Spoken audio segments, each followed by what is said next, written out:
Alright, let's talk about the 4 Founders Packs, try to break down their value, and help make that determination if you want to get a Founders Pack or not. First of all, just know that none of this is needed to play the game. This is just for some bonuses on top of the free-to-play experience. We'll start with Bronze and work our way up. First is the Head Start. Now, Lost Ark is coming out February 11th, 2022 on Steam, which is a Friday. It will be completely free to play. Head Start will be getting us into the game 3 days early on February 8th, which is the Tuesday of that week. Anyone generating footage right now, including myself, is doing that by using a VPN to play in a different region like Russia. Nothing we do there will be usable in the actual Western release besides acquiring game knowledge and picking out our classes. And between 2 Russian accounts and the Lost Ark beta, let me tell you, I'm very excited for my progress to actually matter. So for the Head Start itself, it's kind of a hype thing, like a nice bonus to supporters, but in the grand scheme of things, for an MMO which is intended to have a years-long life cycle of regular content updates, 3 days early on launch is not going to have that big of an impact on your experience.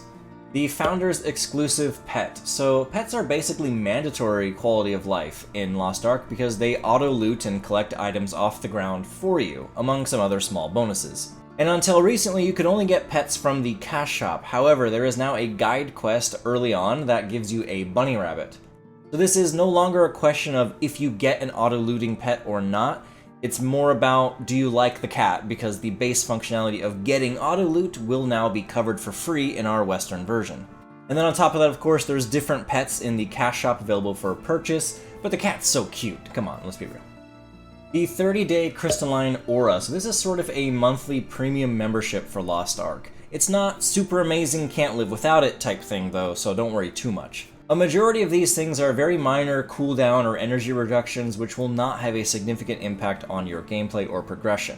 I could debate every one of these points, but the first draft of this video was around 30 minutes, so we're cutting out all that kind of stuff for everything, not just the Crystalline Aura. Things which do impact your experience though, I would say there are 2, the Life Energy Recovery and the Bifrost slots. Life skill energy is consumed when you chop trees or go fishing. You can only do so much to prevent you from just doing that all day. This energy regenerates over time, even when you are offline. And it's important because gathering is the gateway to crafting endgame consumables and upgrading your personal item. If, and only if, you're worried about efficiency, this energy should never be capped. You should always be missing some so that the regeneration is always happening, and this makes it happen 10% faster. If you really like gathering and crafting, you'll get a significant value of 10% faster regeneration over the course of 30 days. Because you'll be able to gather 10% more materials that month, and if you look at it that way, that's a lot of materials. The Bifrost is a system that lets you set personal fast travel points anywhere in the world, and you can just get to it instantly. No sailing or anything.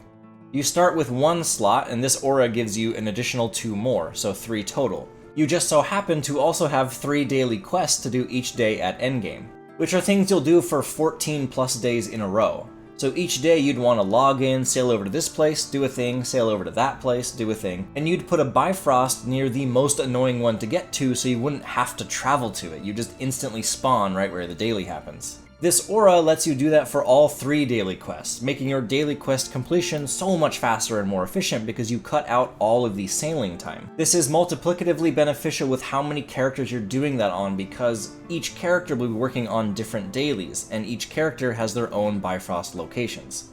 And finally, the Founder's Title. Titles can be added to your name card that floats over your character. When you collect a title, it gives you a tiny boost to stats to unlock NPC Rapport actions. This and the Crystalline Aura title are insignificant. You get titles for progressing the story and doing achievements as well, so it's not a special thing unless you like what the text says. That covers everything in the Bronze pack, and now we're moving on to Silver. This includes everything Bronze had, and plus 2 more line items, and they're big ones. First is Royal Crystals. Now, this is the premium cash shop currency, meaning the only way to get Royal Crystals is with your credit card. Now again, this was a part I explained way too much in the first draft of this video, so I'll just say this, and I have evidence to back it up: $10 will be worth 1,000 crystals. Compared to other regions like Russia, cosmetic outfits should be worth about 900 to 1,100 crystals in our area, about $10, and yes, I've accounted for currency conversion.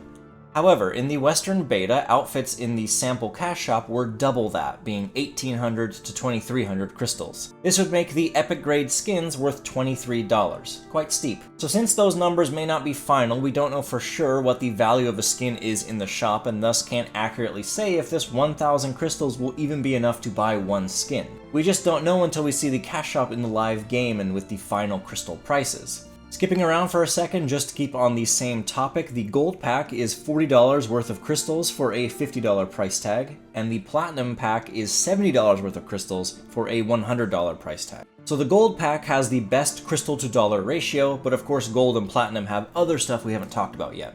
And then the supply crate, seemingly just a bunch of random in-game items that aren't worth much, and for a majority that's true.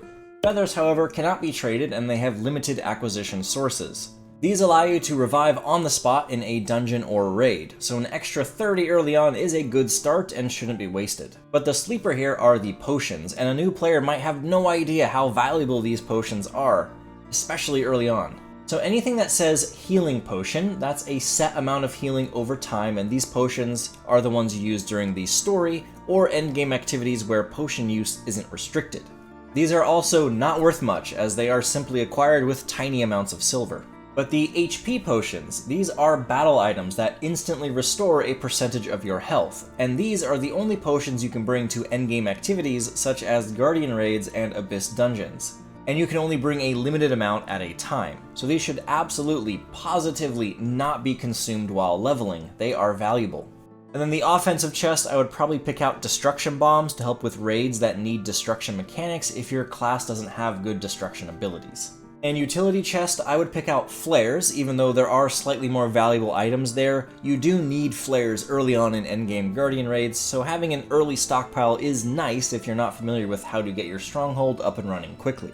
The other types of items you could craft later on when you need them. That covers everything in silver, and now we're moving on to the gold pack. This includes everything silver had plus 2 more line items. The Founder's Avatar is a cosmetic skin for the first profession you start the game with. We only have concept art so far, but these will be skins modeled after the snowy Shushire region in the north. And the character expansion slot, you start with 6 character slots and this will give you a 7th. Helpful if you want to try out a bunch of classes, I guess, without deleting old ones, but you won't actually be playing 7 characters. That's super excessive. I'll be going hardcore and will only have 3 or 4. That's it for gold, but remember it also has 4 times as many crystals as the silver pack. On to Platinum Pack, which includes everything gold has plus several extras. First of all, again 7,000 total royal crystals, but some differences in the supply crate. It has double the feathers, a big, actually noticeable amount of silver, and 10 of each battle item selection chest instead of just 1.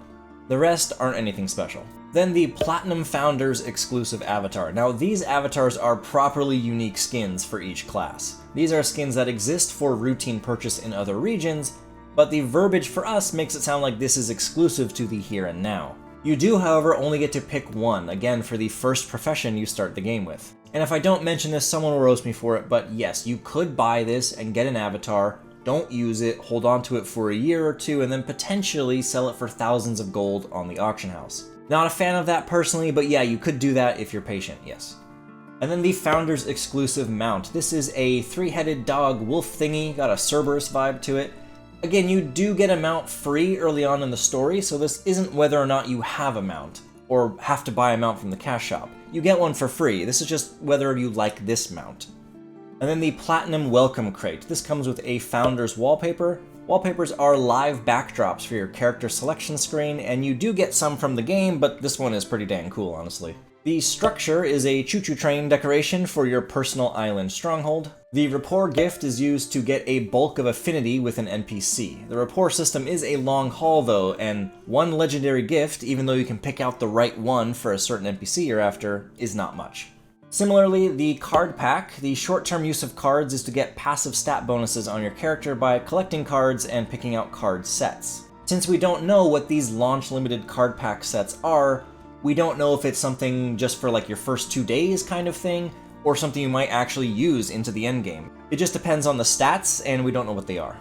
So which one is best? Which one should you buy? This is just my opinion, and I'll say again in all seriousness that since we're talking about real money here, you can do everything in Lost Ark without these. It's just a bonus, and you're deciding how big of a bonus you want, right? But the best value ratio in my opinion is absolutely gold, because the skin, crystal ratio, and endgame potions, it's a fantastic value for $50. But I'll break it down like this. Since we get a pet for free, these are no longer as, quote, mandatory as they might have been if it was coming out in our region a year ago, right? The bunny quest and the free pet is relatively new to Lost Ark in Korea and Russia. So bronze gets you in the door early, it's the cheapest, and has a subjectively cuter pet than the free bunny. But if you're thinking of playing the endgame and such, going up to silver does increase the price $10, but also gives you $10 worth of crystals.